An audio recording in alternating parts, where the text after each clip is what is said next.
Good morning বন্ধুরা। এখন হচ্ছে পাস্তা। এখানে পাস্তা সিদ্ধ করা হচ্ছে। পাস্তা সিদ্ধ হয়ে গেছে, আমি নামিয়ে নেবো। পাস্তা সেদ্ধ হয়ে গেছে, আমি নামিয়ে নিচ্ছি। নামিয়ে একটা ঝুড়িতে খালি করবে জলটা ঝরাবার জন্য। পাস্তাটা এরকম সেদ্ধ করে নেবেন। এখানে আলু পেঁয়াজ কেটে রেখেছি, কাঁচা লঙ্কা 3 পিস। এখানে গ্যাসে কড়া আছে, কড়া গরম হয়ে গেছে। আমি দিচ্ছি সাদা তেল। সাদা তেল দিলাম। তেলটা কড়াইতে ভালো করে সার্ভ করে নেবেন।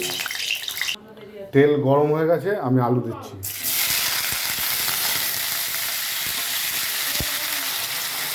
তেল গরম হয়ে যাওয়ার পর আলু পেঁয়াজ লঙ্কা যেটা কেটে ধুয়ে রেখেছিলাম সেটা ভালো করে ভেজে নেব।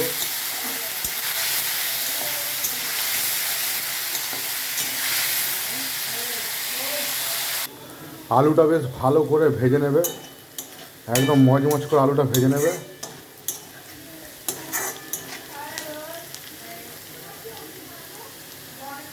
দেখছেন কি সুন্দর আলুটা ভেজেছি।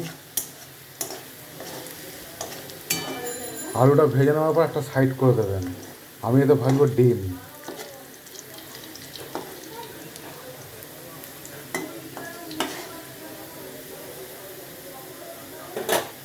এখানে ডিম আছে, আমি ভাজবো ডিম।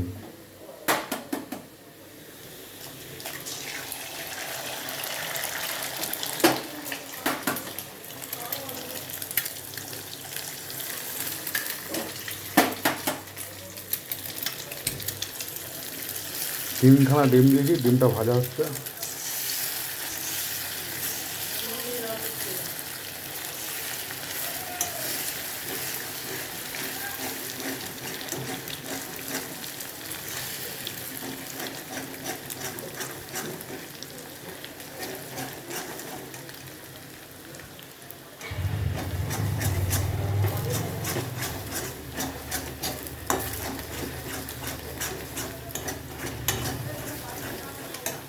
ডিমটা ভাজতে থাকবেন, ডিমটা ভালো করে ভেজে নেবেন।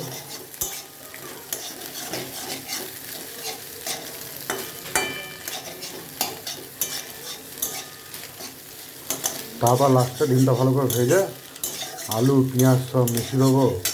মিশিয়ে পাস্তাটা সিদ্ধ করে রেখেছিলাম, পাস্তাটাও মিশিয়ে দেবো।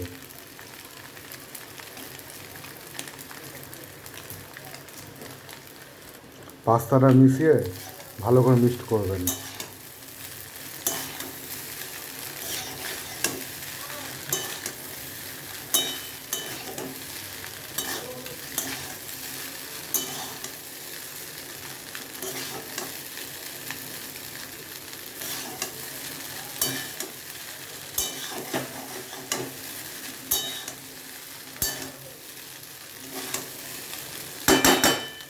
হালকা হালকা করে পাস্তাটা ভেজে নেবেন। ভেজে নেওয়ার পর আমি দেবো নুন, টেস্ট হিসাবে নুন।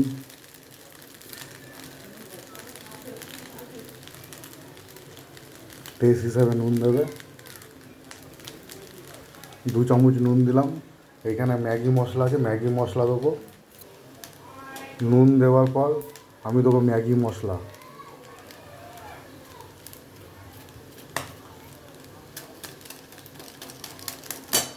ম্যাগি মশলা দিলাম, 2 প্যাকেট ম্যাগি মশলা। আমি দেবো একটু চিনি, দিয়ে ভালো করে মিক্সড করে নেবো।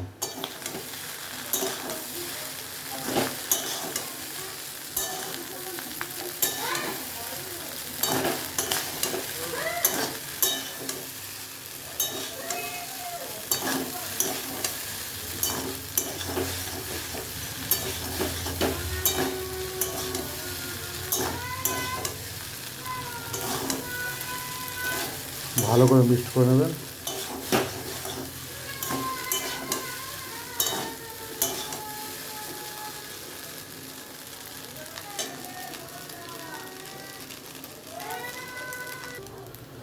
ভালো করে ফ্রাই করে নেওয়ার পর মিশিয়ে এবার আমি দেবো সোয়া সস। সোয়া সস দেবো অল্প সামান্য,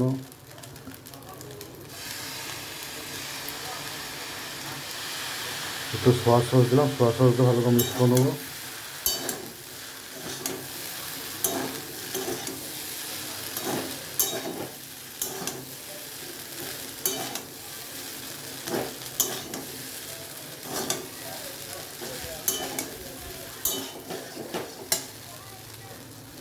সয়া সস দিয়ে ভালো করে ফ্রাই করে নেবেন, এরকম পুরো একদম ভালো করে সুন্দর করে ফ্রাই করে নেবেন।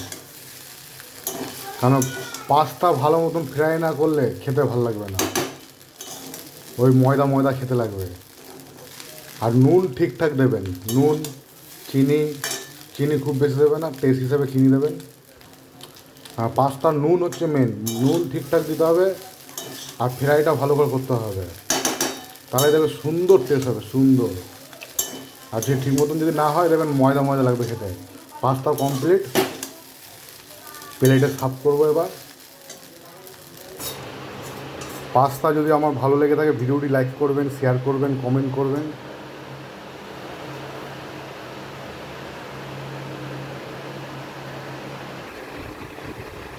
কেমন হয়েছে মাম পাস্তা?